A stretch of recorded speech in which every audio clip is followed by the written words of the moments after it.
Head to Whole Foods Market to jumpstart your January during our New Year boosting event with savings on feel-good favorites store-wide. Save on organic picks, wellness staples, and more all month long. This episode is brought to you by Amazon. Sometimes the most painful part of getting sick is the getting better part. Waiting on hold for an appointment, sitting in crowded waiting rooms, standing in line at the pharmacy, that's painful. Amazon One Medical and Amazon Pharmacy remove those painful parts of getting better with things like 24/7 virtual visits and prescriptions delivered to your door. Thanks to Amazon Pharmacy and Amazon One Medical, healthcare just got less painful. So I know we talk about trading being less about math and more about being an understanding of human behavior and crowd psychology, but I have an equation for you. Strategy plus blank equals results.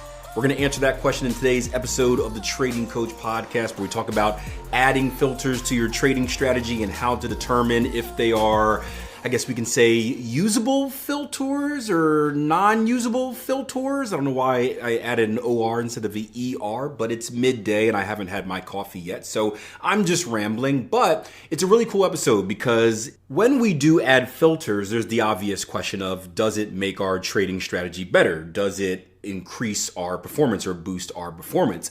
But then there are little other questions as well, meaning, how do we measure a boost of performance? Is boost of performance simply profitability? Is it win percentage? Is it some type of combination of both? There's also the question of doability, if that is even a word. It's going to be a word today. And we're going to discuss all of this in today's podcast. But before we hop in, do me a favor, leave me a rating and a review if you haven't done so already. You guys have been great with the comments underneath the video. Keep doing that. It makes me happy. It inspires me to do these every day, which admittedly is becoming a little bit tough, but I do enjoy it. And of course, share this with your social community and make sure you listen to past episodes if you missed any. All right, let's hop in.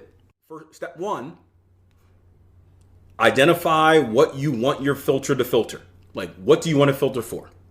Directional bias, conservative trade entry, exit. Step two, discover what you want to use as your filter. Price action, structure, on-chart indicator, below-chart indicator. 3, eyeball test it to make sure it doesn't suck initially, right? Because sometimes you'd be like, oh, this is a great filter. And you'd be like, oh, man, that was trash. You always want to do that, just like we spoke about yesterday about the pre-back testing, right? You don't want to invest all this time in back testing unless you have an idea that it works a little bit. Like if something sucks right away, and you don't want to go back and be like, man, I just wasted a week of my life on something that was trash, right? Opportunity cost. So do the eye test to make sure it kind of does what you want it to do. And then crunch the real data. And then compare and see if it does what you intended it to do, and if in it doing what you intended it to do, does it give you the results that you wanted? Because again, filters are great, but it doesn't necessarily mean more profit. Adding filters can mean a whole bunch of things. It could mean higher win percentage. Does higher win percentage mean more profit, guys? Not necessarily, right? So it all depends on what your goal is. Your goal could be have a higher win percentage with the same profit. It could be higher win percentage with more profit. It could be lower win percentage but with more profit, right? So it all depends on what you want to achieve. So not just what you want to achieve by the filter, but overall with your trading. Now, again, most of us would say more profit is the goal, but trust me, that's not always the case. Remember that DKC strategy I created, 3 years ago now? Very profitable, horrible win percentage. If I could have added a filter that just took the win percentage up 5%, if I could have got the 40%, 5 to 10%, because it was like 30 to 35, if I could have got the 40%, even if it created less profit, I would have kept that filter. Now, does that seem kind of strange to anybody?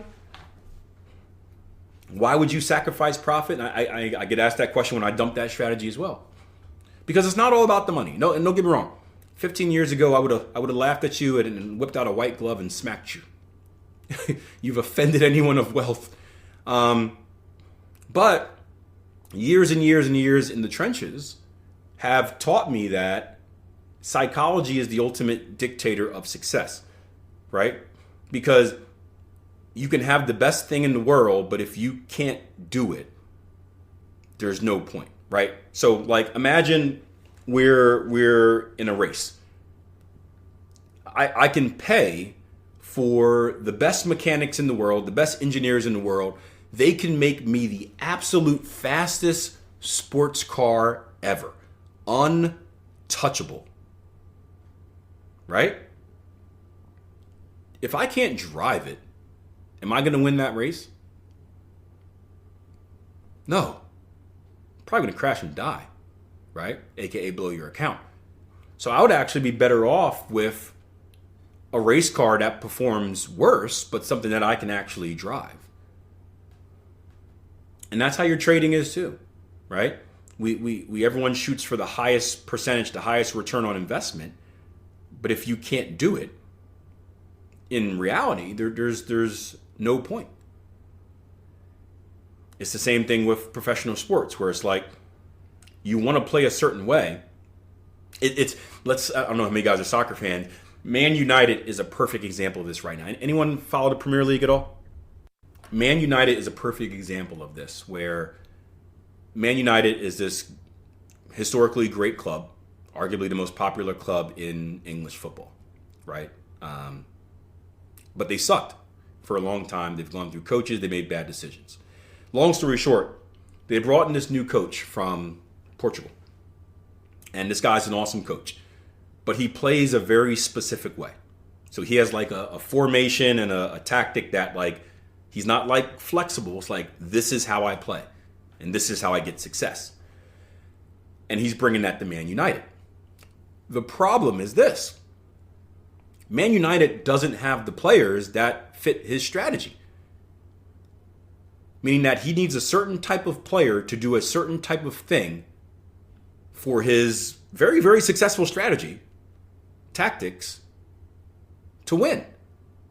But his current team just doesn't have the players. And he's playing this strategy anyway, and they're losing. They had a good game last week, but they're losing.